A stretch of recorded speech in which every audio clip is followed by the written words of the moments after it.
महत्वाची बातमी अर्थातच दहिसर मधल्या एकसर गावातल्या भूखंड घोटाळ्या संदर्भातली लोकशाही मराठीने हा मुद्दा सातत्याने लावून धरलेला असताना तिथे आमदार मनीषा चौधरी यांनी देखील हा मुद्दा काल रात्री उशिरा सुरू असलेल्या सभागृहात उपस्थित केलेला आहे। या सगळ्या मुद्द्यावर दोन खरं तर सवाल उपस्थित होत आहेत। एक तर एकेकाळी 2.97 कोटींची ही जागा 349 कोटी रुपयांना विकत घेतली का जाते, कशी घेतली गेली, हा एक महत्वाचा मुद्दा।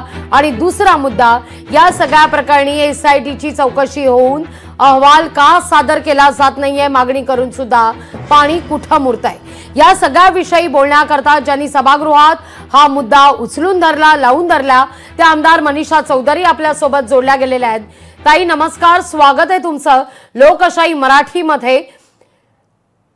काय या सगळ्या संदर्भात कुठं पाणी मुरतंय, कुठं गौड बंगाल आहे?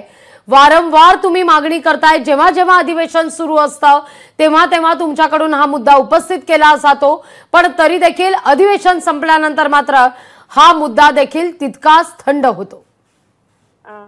नमस्कार। नवागाव दहिसर येथे जे माझे 3000 लोक आहेत, त्या 3000 लोक राहत असलेली झोपडपट्टी मुंबई महानगरपालिकेने तत्कालीन मुख्यमंत्री आघाडीचे उद्धव ठाकरेजी यांच्या सरकारने तो 346 कोटीला विकत घेतला होता। आता त्या भूखंडावरती एक सुगी नावाचा बिल्डर आहे, तो लोकांकडनं पेपर घेऊन लोकांना, सोसायट्यांना, सगळ्यांकडनं म्हणतो मी हा डेव्हलप करणार आहे। म्हणून मी सरकारला विचारणा केली काल।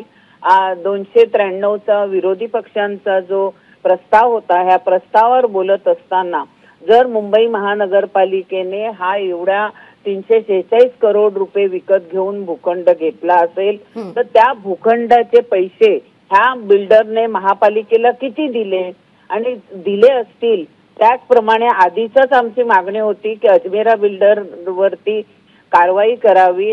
अजमेरा बिल्डरने जे 346 कोटीला आपण घेतलेलं आहे त्या प्रकरणाची अजून शहानिशा झाली नाही, तर हा सुगी बिल्डर तिकडच्या लोकांना कसं काय म्हणतो की मी हा बनवणार आहे। जर सुगी बिल्डरने तिकडे सोसायटींकडनं SRA साठी प्रयत्न करत असेल तर मी वारंवार महानगरपालिकेला पत्र सुद्धा दिलंय की हा आपला प्लॉट आहे, महानगरपालिकेचा प्लॉट आहे, ह्याच्यावरती सुगी बिल्डर कसं काय तिकडे सोसायटींकडनं कागदपत्र घेऊन ते SRA करण्याच्या गोष्टी करतो। आणि दुसरी गोष्ट की त्या प्लॉट वरती रिझर्वेशन हॉस्पिटलचं आहे, तर मुंबई महानगरपालिकेने तिथे राहणाऱ्या माझ्या सर्व लोकांचं हे पुनर्वसन त्याच ठिकाणी करायला पाहिजे। आणि त्या सुगी बिल्डरला कोणाचे आशीर्वाद आहे ते सुद्धा सरकारने सांगावं। ताई, हा सभागृहात तुम्ही मुद्दा उपस्थित केल्यानंतर तुम्हाला काय नेमकं उत्तर देण्यात आलेलं आहे, काय आश्वस्त करण्यात आलेलं आहे? मॅडम, अजून 293च्या प्रस्तावाला उत्तर आलेलं नाही आणि निश्चितच ह्या उत्तरामध्ये माझं समाधानकारक उत्तर मला सरकारकडून मिळेल का सुगी बिल्डर कोणत्या ह्याने तिकडे लोकांच्या रजिस्ट्रेशन करत आहे ते। अगदी दुसरा एक महत्वाचा मुद्दा ताई यातून उपस्थित होतोय की अहवाल सादर करावा, SITचा अहवाल सादर करावा, अशी सुद्धा एक मागणी वारंवार या सगळ्या प्रकरणी केली जातीये। कुठं पाणी मुरतंय, का अहवाल सादर केला जात नाही? मॅडम, हे सरकार सक्षम आहे, कोणालाही तिकडनं माफ केलं जात नाहीये आणि निश्चितच माझ्या सरकारकडनं माझे तिकडे राहणाऱ्या नवागावच्या लोकांना नक्कीच न्याय मिळेल आणि सरकार सुद्धा सकारात्मक उत्तर देईल।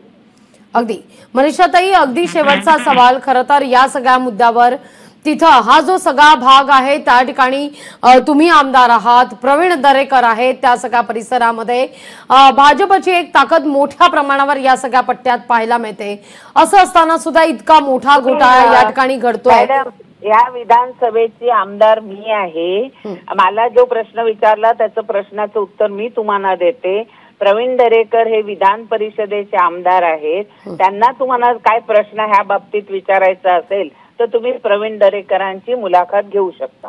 अगदी ताई, मला मुद्दा हा विचारायचा आहे की या ठिकाणी दहिसरकरांना, बोरिवलीकरांना आता न्याय कधी मिळणार आहे? मॅडम, आम्हाला न्याय मिळतंय. आमचं सरकार चांगलं काम करतंय आणि माझे मुख्यमंत्री हे सक्षम आहेत. आज माझा एअरपोर्ट अथॉरिटीचा एवढा हजारो लोकांना न्याय द्यायचं काम आमचे देवेंद्रजींनी केलेलं आहे, एकनाथ शिंदेजीने केलंय. तर ह्याच्यावर सुगी बिल्डरचा सुद्धा सुगावा लावतील. अगदी खूप खूप धन्यवाद मनीषाताई, आमच्याशी संवाद साधलात त्याबद्दल. लोकशाही मराठी ऐका, पहा, जागरूक रहा.